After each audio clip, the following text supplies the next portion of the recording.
बिस्मिल्लाहिर्रहमानिर्रहीम। अस्सलाम वालेकुम बच्चों, कैसे हैं आप लोग? ठीक हैं। आज क्लास 3 का तीसरा चैप्टर स्टार्ट होगा जिसका टॉपिक है नमाज। ठीक है।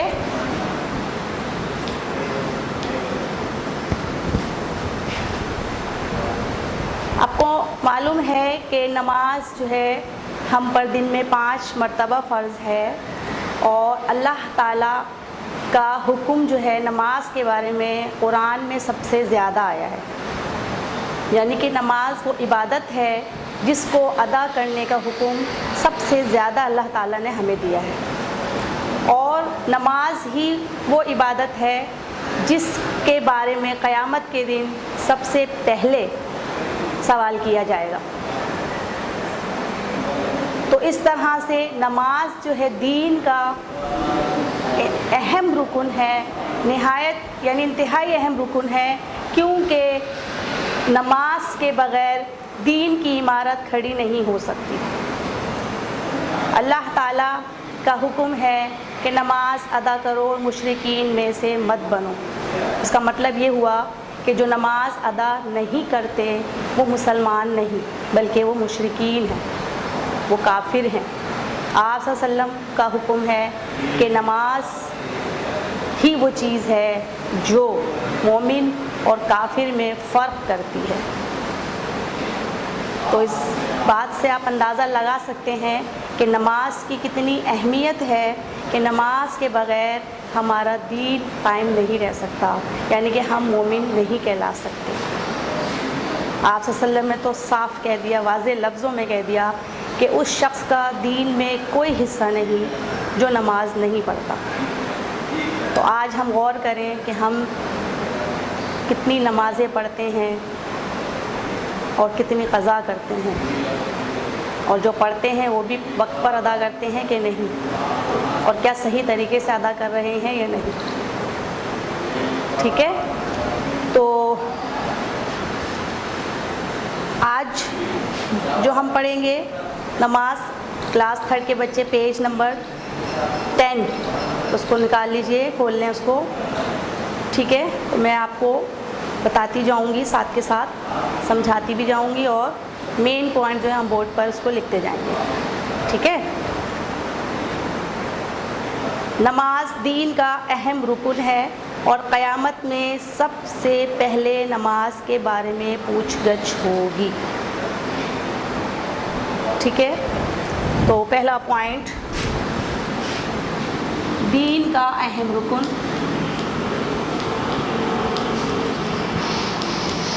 है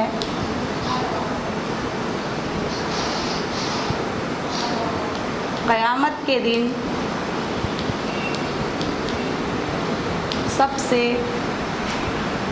पहले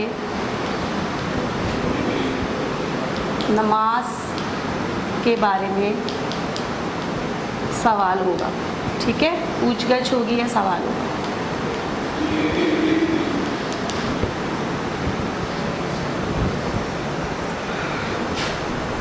तो यकीनन ये हमारे लिए फ़िक्र की बात है कि हमें अपनी नमाज़ों की हिफाजत करनी है, अपनी नमाज़ें वक्त पर अदा करनी है, पाबंदी के साथ अदा करनी है, ताकि जब क़यामत के दिन हमसे पहला ही सवाल पूछा जाए तो हम शर्मिंदगी के साथ अपना सर ना झुका लें, बल्कि अल्लाह ताला को जवाब दे सकें कि हमने नमाज़ें अदा की थी और वक्त पर अदा की थी और सही जो है वो तौर पर अदा की थी। ठीक है बच्चों। तो नमाज अब बिल्कुल नहीं छोड़ेंगे। जो बच्चे नमाज़ नहीं पढ़ते वो अब नमाज़ पढ़ना शुरू कर देंगे, क्योंकि आप लोग जो हैं अब आप लोगों पर भी नमाज़ फ़र्ज़ हो गई है। ठीक है। तो सब बच्चे नमाज़ पढ़ना शुरू कर देंगे ना। Very good. उसके बाद फिर अगला सवाल जो है आगे देखें। कुरान मजीद में बार बार नमाज पढ़ने की ताकीद आई है। ठीक है। सबसे ज़्यादा ताकीद कुरान में सबसे ज़्यादा ताकीद नमाज के बारे में। ठीक है। अब ताला क्या फरमाता है नमाज के सिलसिले में। अल्लाह ताला के इरशादात देखें, कहते हैं अल्लाह ताला कुरान में फरमाता है नमाज पढ़ो और मुशरिकीन में से मत बनो। ये हमारे लिए बहुत ही अहम बात है कि अल्लाह ताला ने वाज़े लफ्ज़ों में कह दिया कि नमाज पढ़ने वाला ही मोमिन है। इसलिए मोमिनों को हुक्म दे दिया कि तुम नमाज पढ़ो, और अगर नमाज नहीं पढ़ोगे तो मोमिन नहीं कहलाओगे बल्कि मुशरिकीन में से बन जाओगे। मुशरिकीन कौन होते हैं? जो दीन को नहीं मानते, जो अल्लाह को नहीं मानते, काफिर लोग जो होते हैं। तो क्या हम चाहेंगे कि हमारा शुमार मुशरिकीन में हो या काफिरों में हो? बिल्कुल नहीं। हम मुसलमान हैं और हम यही चाहेंगे कि हम मुसलमान ही रहें मरते वक्त तक। तो अल्लाह ताला जो है हमें मुसलमान ही रखे, लिहाजा हमें इसके लिए क्या करना पड़ेगा? नमाज अदा करनी पड़ेगी, क्योंकि नमाज ही जो है वो मोमिन की पहचान है, मोमिन की शान है। तो अल्लाह ताला क्या फरमाते हैं? नमाज पढ़ो और मुशरिकीन में से मत बनो। ठीक है, तो अल्लाह ताला का इरशाद क्या है नमाज के बारे में? पहला हुक्म, नमाज पढ़ो और मुशरिकीन में से मत बनो। ठीक है बच्चों, आगे क्या फरमाते हैं? अल्लाह ताला का इरशाद है बेशक नमाज बेहयाई और बुरे कामों से रोकती है। नमाज वो इबादत है जो इंसान के किरदार को अच्छा बनाती है, इंसान के किरदार की तामीर करती है और इंसान के अंदर से बहुत सारी बुराइयों को ख़त्म कर देती है और बेहयाई ख़त्म कर देती है। तो नमाज ही वो इबादत है जो इंसान को नेकी के रास्ते पर चलाती है।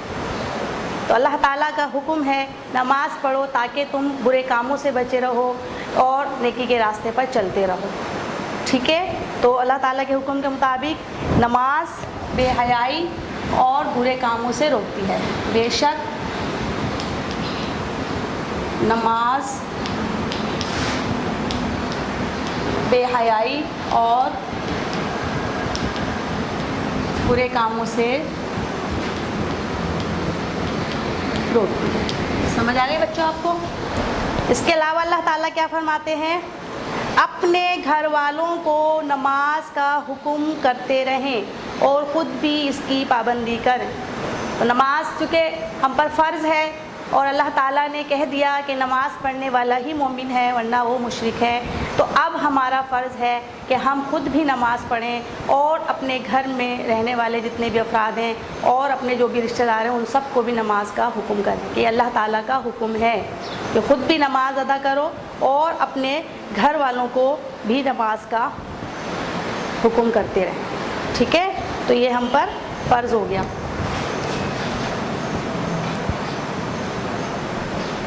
तीसरा हुक्म हो गया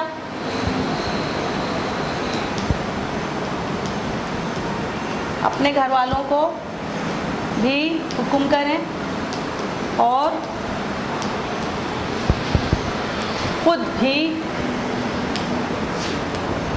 नमाज अदा करें या नमाज की पाबंदी करें। ठीक है, उसके बाद आप सल्लल्लाहु अलैहि वसल्लम का फरमान,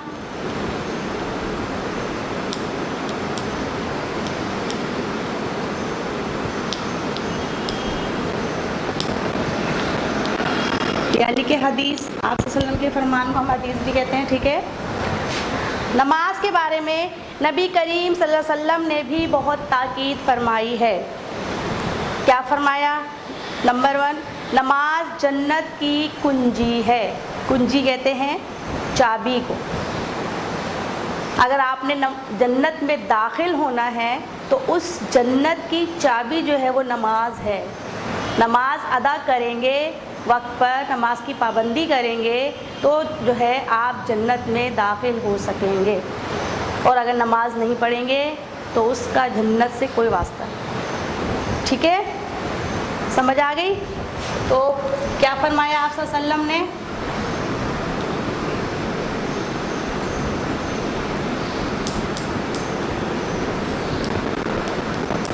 नमाज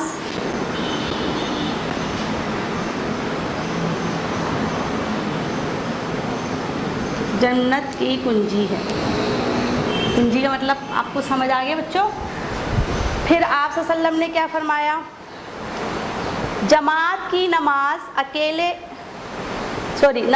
का मर्तबा दीन में ऐसा ही है जैसा कि सर का दर्जा बदन में है। जिस तरह से हमारे जिस्म में सर की अहमियत है, सर के बग़ैर हमारा जिस्म बेजान हो जाता है। अगर आप जिस्म से सर को जुदा कर दें तो आप ज़िंदा नहीं रह सकते, आपका जिस्म जो है वो बिल्कुल बेजान हो जाता है। बिल्कुल इसी तरीके से हम मुसलमान हैं, हमारा दीन इस्लाम है। हमारा दीन जो है उसमें नमाज को वही अहमियत है कि अगर दीन में से नमाज को निकाल दें तो दीन कायम नहीं रह सकता। नमाज के बग़ैर दीन कायम नहीं रह सकता। ठीक है, समझ में आ गई आपको? तो इसलिए अगर दीन को कायम रखना है तो यकीनन नमाज अदा करनी होगी। फिर जमात की नमाज अकेले की नमाज से सवाब में 27 दर्जे ज़्यादा सवाब रखती है। मर्दों पर आपको पता है नमाज जो है वो जमात के साथ है, तो जो शख्स अकेला नमाज पढ़ता है सवाब तो उसे भी मिलेगा, लेकिन वो जो शख्स जमात के साथ यानी मस्जिद में जाकर जमात के साथ नमाज अदा करता है उसको उस अकेले शख्स की नमाज के मुकाबले में 27 गुना ज़्यादा सवाब मिलेगा, 27 दर्जे ज़्यादा सवाब मिलेगा। ठीक है बच्चों?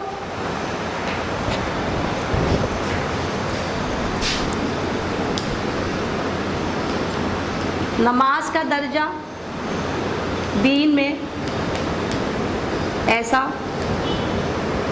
जैसे बदन में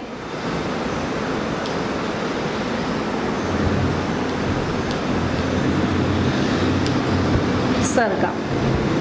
ठीक है, और अभी हमने क्या पढ़ा? अकेले की नमाज से जमात की नमाज 27 दर्जे ज़्यादा सवाब रखती है। ठीक है, समझ आ गई आपको बेटा?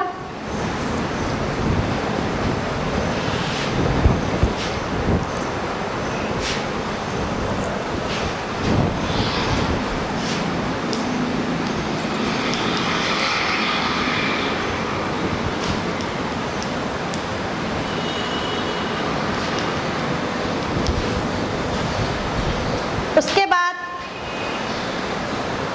आप सल्लल्लाहु अलैहि वसल्लम ने फरमाया जो शख्स 5 वक्त नमाज़ों को उनके वक्त पर अदा करने की पाबंदी करे, यानी 5 नमाज़ें भी पढ़ें और हर नमाज को उसके सही वक्त पर अदा करें, तो ऐसे शख्स को जन्नत में अल्लाह ताला अपनी ज़िम्मेदारी पर भेजेंगे। ये अल्लाह ताला का वादा है कि जो शख्स नमाज की पाबंदी करे, वक्त पर अदा करे, तो उसको जन्नत में मैं अपनी ज़िम्मेदारी पर दाखिल करूँगी। तो आप सल्लल्लाहु अलैहि वसल्लम ने इसी बात को फरमाया। तो यकीनन हर शख्स चाहता है कि जन्नत पे जाए, अल्लाह ताला उससे खुश हो जाए, तो इसके लिए फिर ज़रूरी है कि हम जो है वो वक्त पर और पाबंदी के साथ नमाज अदा करें। ठीक है, तो आखिरी पॉइंट आपका, आप सल्लल्लाहु अलैहि वसल्लम की हदीस हम पढ़ रहे थे, वक्त पर और पाबंदी से नमाज अदा करने वाले को अल्लाह ताला अपनी जिम्मेदारी पर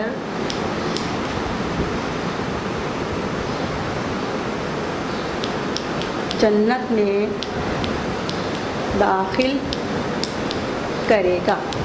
ठीक है, उसके बाद आपको अच्छी तरह से समझ में आ गई होगी कि नमाज कितनी अहम है, कितनी अहम इबादत है कि इसका हुक्म अल्लाह ताला बार बार फरमाते हैं।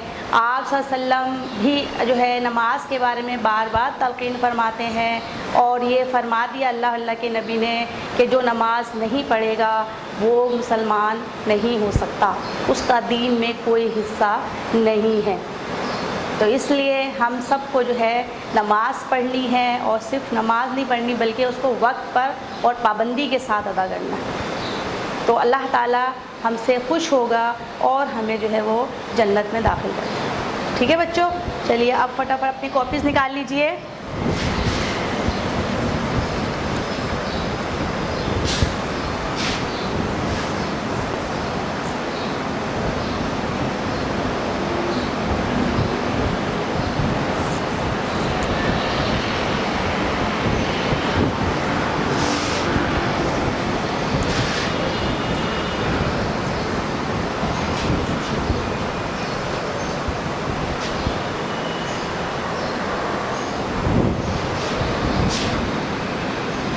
का क्लास वर्क, ठीक है, आज की क्लास वर्क में सबसे पहले खाली जगह,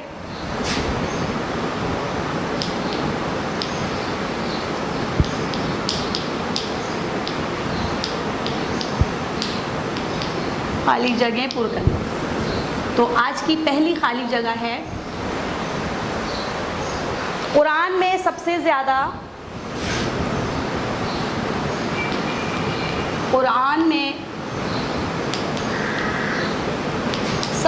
ज़्यादा डैश अदा करने का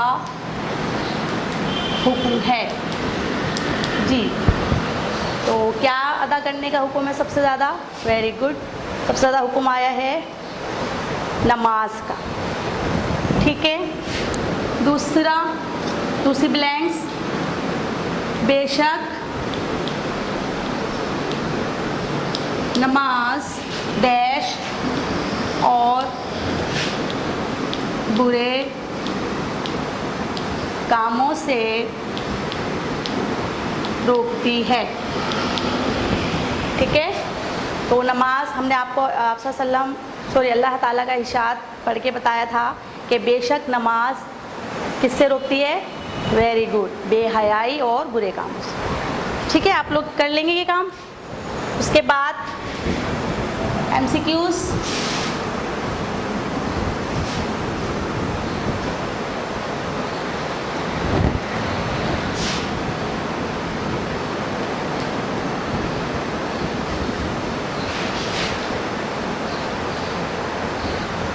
नमाज पढ़ो और डैश में से मत बनो। अल्लाह ताला का हुक्म था, पढ़ा था हमने भी, नमाज पढ़ो और डैश में से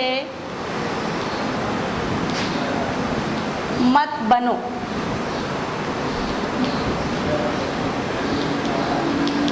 काफिरों में से, मुशरिकीन में से और गुनाहगारों में से।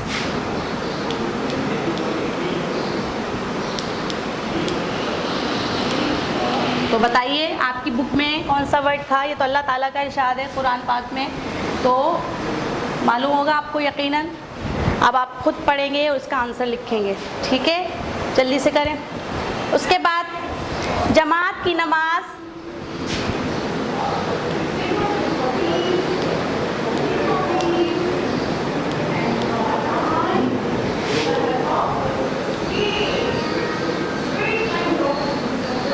अकेले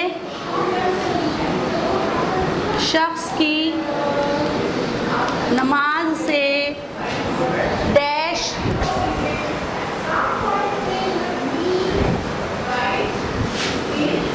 से सवाब में डैश दर्जे ज़्यादा होती है। कितने दर्जे ज़्यादा होती है बताइए? आंसर दे रही हूँ मैं आपको, 17 दर्जे ज़्यादा होती है।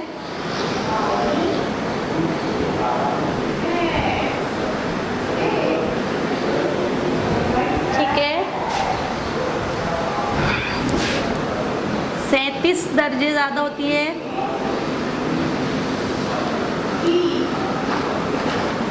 या 27 दर्जे ज़्यादा होती है।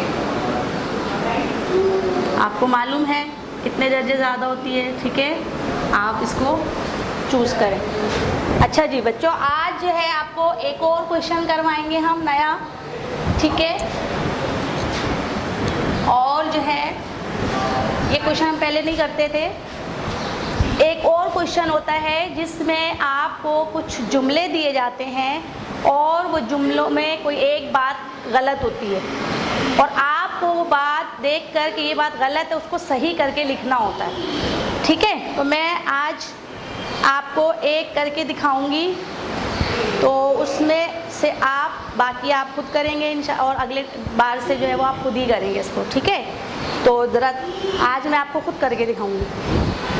तो ये तीसरा सवाल होता है, जुमले दुरुस्त करें। जुमले दुरुस्त कर। ठीक है बच्चों, मिसाल के तौर पर पहला जुमला है, कयामत में सबसे पहले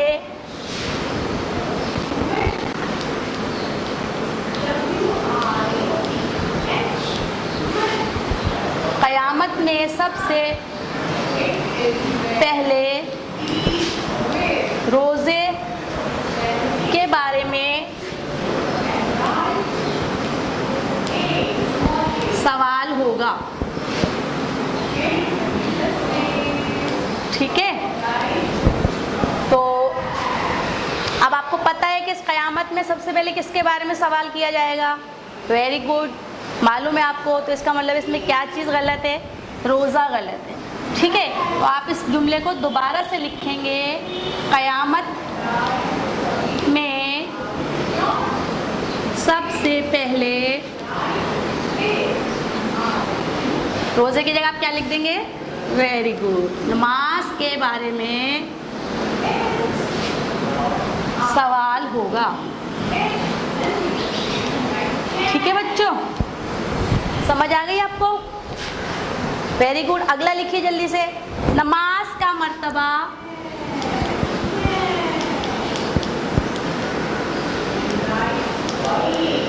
दीन में ऐसा है जैसा कि बदन में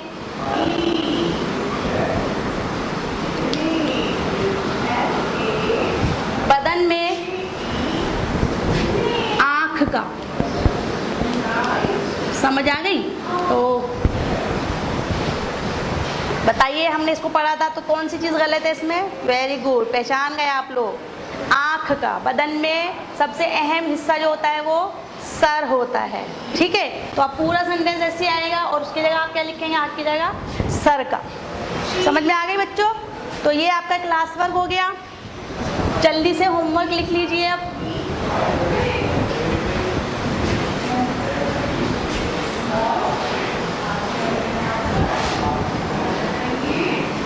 आज का होमवर्क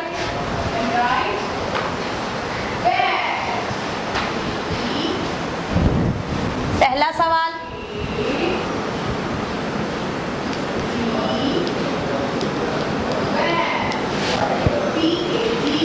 कुरान मजीद में नमाज के बारे में क्या ताकीद आई है?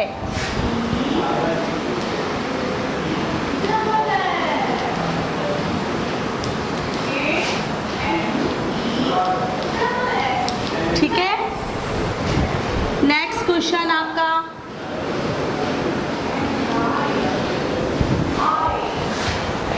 नमाज के बारे में, इसमें आपको क्या लिखना है? अल्लाह ताला ने जो इरशाद फरमाया है, तो मैंने आपको बताया था अल्लाह ताला के इरशादात, उसमें से आप किसी 2 के बारे में लिख सकते हैं, ठीक है। फिर नमाज के बारे में आप सल्लल्लाहु अलैहि वसल्लम ने